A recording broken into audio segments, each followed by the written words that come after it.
kikao ambacho tunaenda kupashana habari na kufanya majadiliano ya namna bora ya utekelezaji wa mfumo wa bima ya afya kwa wote.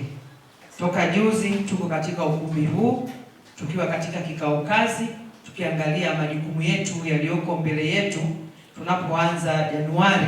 Ndani yake ilikuwa ni swala zima la sekta ya afya.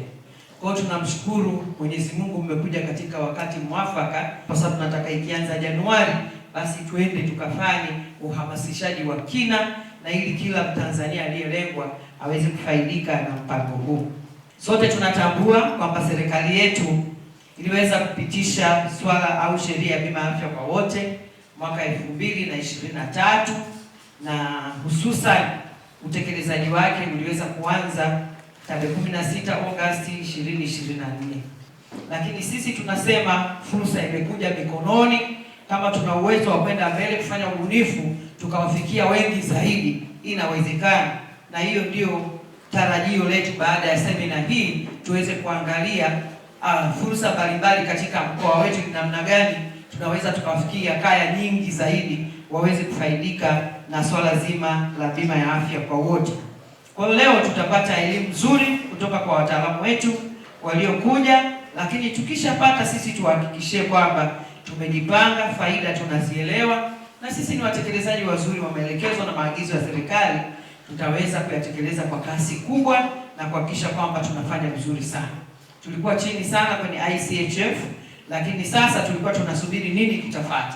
Mradi bahati nzuri sasa kimeshajulikana nini kimefuata, ni wahakikishie kwamba tutafanya vizuri sana. Kwa hiyo mchanganyiko huu wa leo ni mchanganyiko mzuri ambao kila mmoja ana nafasi yake, kwa maana kuifikia jamii ambayo iko katika mkoa wetu na kuhakikisha kwamba wanapata habari hizi njema. Afya njema ndio msingi imara kwa ajili ya nini? Ya maendeleo.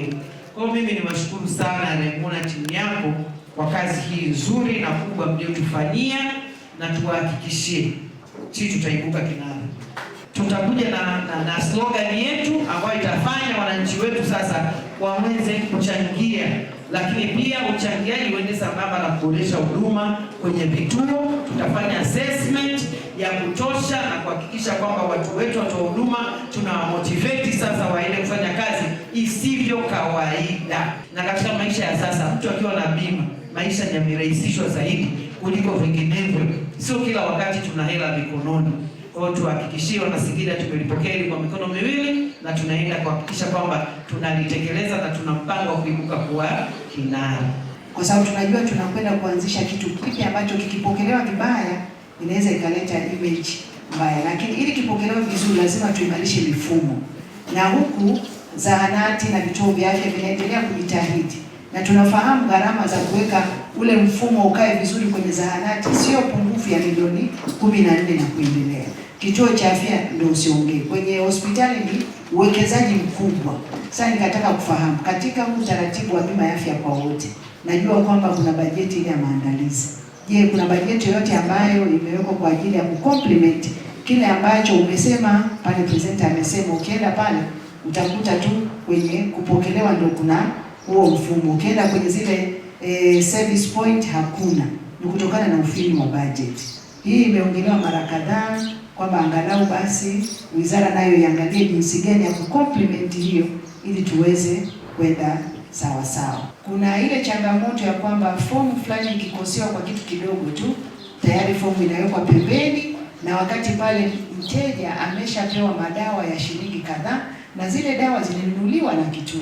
Tumeona hapa watu wa MSD hawatoi dawa bure, zinanunuliwa, lakini fomu imekosewa kidogo tayari imeshawekwa pembeni bila kujali kwamba yawezekana amekosea tu labda kujaza kitu fulani, lakini sasa inakuta kitu chote inawekwa pembeni. Nilikuwa ninaomba ili kutokuzikolapse zahanati, vituo vya afya na hospitali, hivi vituo viweze kuwa na fedha za kutoa huduma, angalau tuangalie magnitude ya kosa. Kale kakosa kadogo basi kaunulewa, lakini madawa na nini basi tuweze kupima. Manake zahanati unakuta ametoa wateja wengi wa NHF, lakini mwisho wa siku wakilipwa zahanati inakuwa imepata shilingi 0. Sasa anakuwa haelewi, manake dawa zake tayari ameshazitumia. Kwa hiyo hilo nalo nilikuwa ninashauri consider, tuangalie utaratibu mpya wa kuassess ili angalau zahanati kishatoa huduma isikose hata shilingi moja.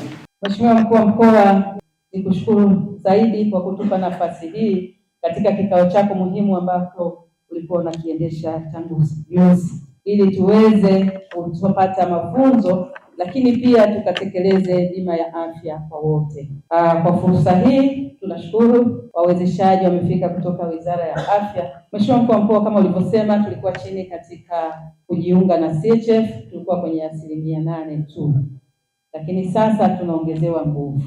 Kwa hiyo tunaamini baada ya hapa tutaenda kufanya kazi kwa kasi yote. Lakini ilani ya 2025 imeendelea kuweka msisitizo pia katika eneo hilo la kuhakikisha kwamba wananchi wanakuwa na bima ya afya na wanafikiwa wote. Lengo kubwa lilikuwa ni kufikia kipaumbele ambacho tumeweka kwenye dira yetu ya taifa kwamba ifikapo 2050 malengo yetu ni kuhakikisha kwamba tumeimarisha mfumo wa bima ya afya au tumeimarisha mfumo mzima wa afya, lakini pia wananchi wana bima ya afya. Haya malengo yote yanakuwa yanatafsiriwa kutoka kwenye malengo ambayo nchi imeingia au serikali imeingia katika malengo makuu ya malengo ya maendeleo endelevu, yani Sustainable Development Goal, ambayo inatuambia ifikapo 2030 lengo ni kuhakikisha tuna afya kwa wote.